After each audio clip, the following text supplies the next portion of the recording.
નીચે જ જવાનું હોય. અડદની દાળ બનાવેલી છે, ડુંગળી, રોટલી, રોટલા. તો પેલે જમી લીધું છે અત્યારે જાય છે વાડીએ, કેમ કે પાવલ બંધન કાપવા ઘડીક વાર છે તો જાય અહીંયા.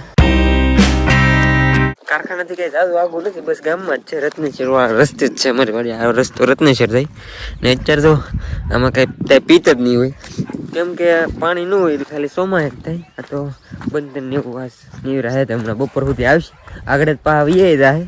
ભરતભાઈ ખાટે એમલી તો કાપી નાખી, બોલે એક ખાટો આમલો છે, પણ હવે એક ખાટા આમલો હાટું થઈને તો ન જવાય નહીં, બહુ ઓલું થઈ જાય ના. કેમ ચડવું, કેમ એમ થાય?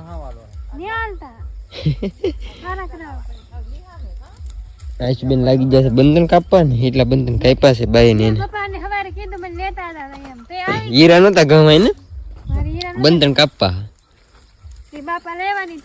બપોર હાલે એ તો ભૂખ લાગી ખાઈ લેવાનું હોય. ટિફિન તો નહીં લેવાનું, રીને જવાનું આગળ જવાનું એટલે જ ને. થોડાક કઈ પાવ